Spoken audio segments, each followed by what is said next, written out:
I am very grateful to the Honorable High Court, led by none other than Honorable Chief Justice Mr. Ujjal Buyanji, graciously heard my comments and statements today, arguments you could call, and posted both matters, instructed them to list the matters today and post them for tomorrow.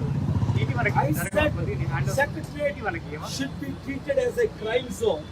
If it is in the US, the FBI will seize that building. Why fire took place for hours? Why media is not allowed to the Secretariat building since Wednesday morning? Next question. Why opposition leaders are not allowed? Why I am not allowed to inspect the building? Was there deaths? Out of 400 workers working to inaugurate the building on February 17, I wrote a letter to CBI Director Jaiswalji and I asked the Honorable High Court to treat my letter as a bill to hear the matter so that he can direct the CBI to investigate was there any human sacrifice. So the Honorable CJ graciously understood because I explained. They are delaying to speed up the meter despite of the Honorable CJ last week instructed to list the matter. I am very gracious. ఈ రోజు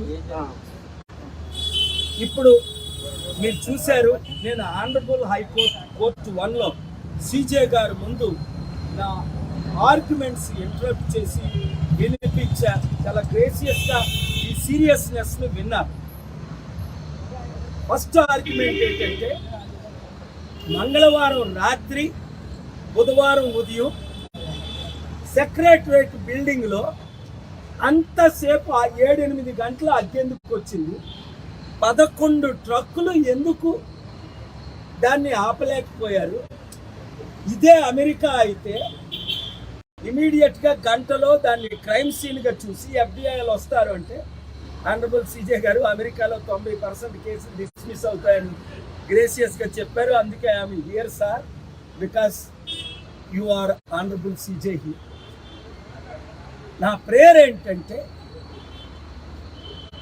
ఇది matter serious and urgent. February 17 2 మ్యాటర్లు కూడా combine చేసి రేపు వింటానని చెప్పారు. వాళ్ళు list చేయమని చెప్పారు. ఫస్ట్ మ్యాటర్ ఏంటంటే నేను CBI డైరెక్టర్ జైస్వాల్ గారికి నా మిత్రులకి లెటర్ రాశాను. ఏమని ఆ లెటర్ ఇచ్చాను మీకు చూపించాను. ఇమీడియట్గా CBI ఇన్వెస్టిగేట్ చేయాలి. మంగళవారం రాత్రి బుధవారం ఉదయం అక్కడ అంత ఘోరమైన మంటలు జరిగితే ఈ తెలంగాణ గవర్నమెంట్ చీఫ్ మినిస్టర్ గారు కానీ మినిస్టర్లు కానీ ఎందుకు కవరప్ చేస్తున్నారు? పోలీసులు ఎందుకు పావుల్లా పనిచేస్తున్నారు? మీడియాని ముఖ్యంగా ప్రశ్నించింది. ఎందుకు లోపలికి అలౌ చేయట్లేదు? 6 రోజులు అయిపోయినా అపోజిషన్ లీడర్ని ఎందుకు అరెస్ట్ చేస్తున్నారు? నన్ను ఎందుకు అడ్డుకున్నారు 3 సార్లు? దీన్ని CBIకి డైరెక్షన్ ఇవ్వండి. ఆనరబుల్ CJ గారు ఇన్వెస్టిగేట్ చేయండి. సెక్రటరేట్ని ఒక క్రైమ్ జోన్గా మర్డర్ జరిగితే ఎలాగైతే పోలీసులు దాన్ని బంధిస్తారో అక్కడున్న అందరినీ ఎంక్వైరీ చేస్తారో అలాగే చేయండి. CBI అయితేనే న్యాయం జరుగుతుంది అని CBIకి రాసిన లెటర్ ఇచ్చాను. అలాగే ఫైలది CBIకి రాసిన లెటర్ ఇచ్చాను. అలాగే ఆనరబుల్ హైకోర్టుకి నేను CJ గారికి రాసిన లెటర్ని మరలా ఈరోజు పిల్లిగా ట్రీట్ చేయమన్నాను.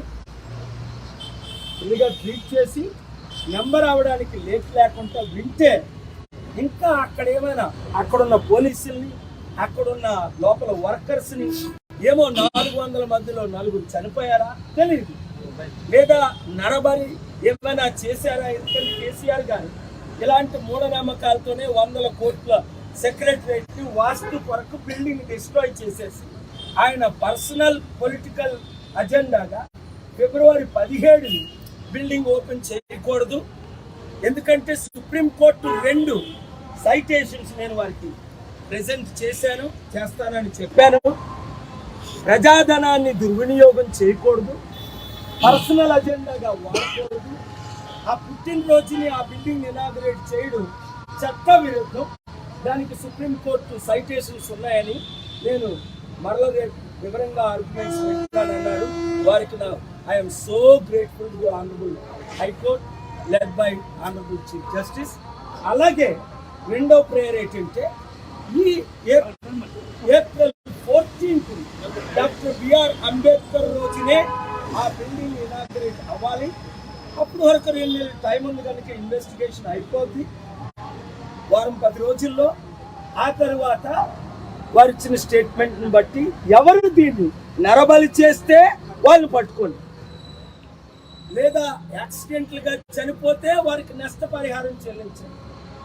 ఇమీడియట్గా మీడియాని ఎలౌ చేయండి ఇప్పుడేనా. ఆ రోజుల తర్వాత ఏముంటుంది, క్రైమ్ సీన్ అంతా కరప్ట్ అయి కవరప్ అయిపోయి ఉంటుంది. అయినప్పటికీ ఇలాంటి భవిష్యత్తులో జరగకుండా మీడియాని ఎలౌ చేయమని అడిగాను. Thank you very much. మరలా రేపు ఆర్గ్యుమెంట్స్ తర్వాత మాట్లాడతాం. Okay sir.